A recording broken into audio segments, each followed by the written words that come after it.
Вот все мы надеемся, что мечты исполняются, и наша жизнь будет далека от слов ожидания реальности. Но есть те, кто, к сожалению, с этим столкнулся. О них нам расскажет Градинар Екатерина. Встречаем!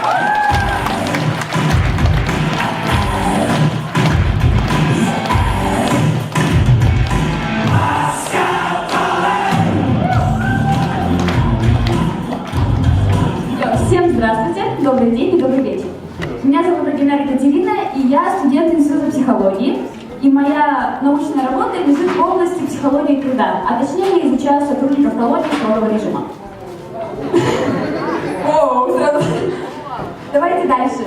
Моя тема — это ожидания. Ожидания людей от их профессии.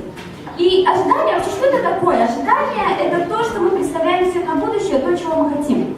И ожидание — это часть нашей установки или аттитюда, очень страшного слова. А что такое аттитюд? Аттитюд — это то... Можно дальше, пожалуйста? Аттитюд — это то, что вы... То, к чему вы готовы сразу. То есть это наши действия, к которым вы автоматически готовы. Например... Можно дальше? Например, вот эти вот люди... Все мы знаем, что когда мы встречаем медведя, нам нужно стоять. Но у них у всех сработала установка на побег. Они все побежали. И чтобы понять, что такое установка, давайте мы рассмотрим на самый знаменитый домомучительницы Фрейденборг, что же такое установка.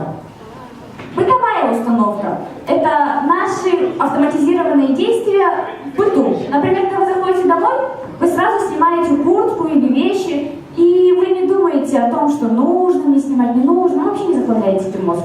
Есть социальные установки. Когда к вам в гости приходит мужчина в самом расцвете сил, вы их угощаете плюшками. Только давайте не теми плюшками людей, которых я изучаю, а вот такими вот плюшками. И третья установка, можно дальше? Это наши профессиональные установки. Каждый профессиональный домоучитель знает, что плохих мальчиков нужно наказывать. И это и есть наши профессиональные установки. Но наши профессиональные установки, вот на них как раз влияют наши желания и наши ожидания. И если эти ожидания не подтверждаются, не срабатывает установка, не срабатывает ваша профессиональная установка, и в профессиональной деятельности вас ждет девиантное поведение. Можно дальше? Это не тот слайд. Между ними, ну ладно, между ними был слайд, но не суть. А теперь представим, что наша домоучительница стала сотрудником колонии. Это вот она. И на сотрудника колонии всегда воздействует много различных страшных внешних факторов. Например, это закрытое учреждение, куда нельзя спокойно войти и нельзя спокойно выйти.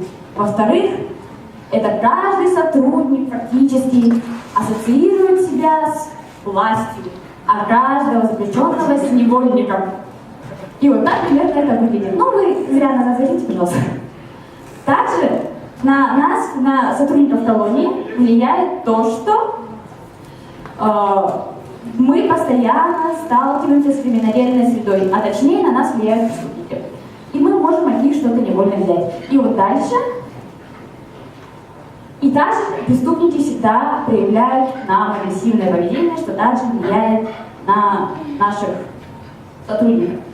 И вот теперь, наверное, этот слайд все-таки будет. Можно дальше? И вот так проявляется девиантное поведение. Наконец-то мы его увидели. И мы решили провести исследование в колонии номер 1 строгого режима. И у меня вообще, на самом деле, с этой колонией очень много интересных историй. Вот первую я вам расскажу. Когда я приехала первый раз проводить исследование, на первом курсе был январь, холод, туман. Я не знала, куда идти, я потерялась. И тут мне навстречу бежит голый мужик. Что? Убегает в туман, а за ним 2 полицейских. Через несколько дней мне скинули новость о том, что да, этого мужчину поймали, но уже в тот момент я поняла, что я иду в правильном направлении. И можно дальше? И мы вот изучали, насколько удовлетворены или не удовлетворены потребности наших сотрудников, и оранжевеньким, вот оранжевенький, да, не видят, это неудовлетворенность, а голубеньким это удовлетворенность. И как мы видим, фактически больше 60% не удовлетворены. Не удовлетворены в личностном росте, не удовлетворены в условиях труда, в материальном обеспечении, то есть зарплату. У них нет профессионального роста, как они считают, по их ожиданиям. И на что это влияет? Если ваши ожидания долго долго не удовлетворяется и не компенсируется, то есть, например, зарплатой, ваш рост, да, то мы приводим к тому, что человек может адаптироваться или у него может проявиться девиантное поведение. И суть моего исследования была в том, что мы действительно подтвердили то, что колония это чуть-чуть специфичное такое место, вот прям на донышке. А во-вторых, мы подтвердили, что сама специальность в колониях, она не привлекательна для субъекта вообще, и людей, которых нужно брать в эту профессию, нужно обязательно сначала пройти психологическую профилактику, чем в последующем мы и будем заниматься. Все, спасибо большое. Спасибо, Екатерине. Вопросы какие, друзья? Вопросы? Вижу. А сколько людей были опрошены?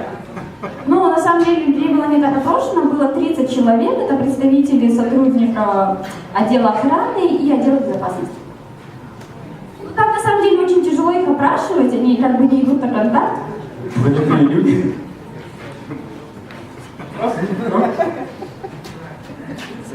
Как вообще вас угораздило изучать таких народов? Да, я знаю, я должна была изучать детей до 5 лет. Да. Почему вы сотрудники колонии? Ну, потому что они... Это моя любовь. Я шла и встретила свою любовь. Не в лесу, а в колонии, к сожалению. Так ужасно.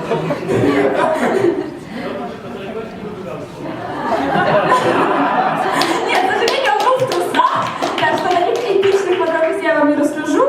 Ну, и я думаю, на морозе нечем удивить девушку очень.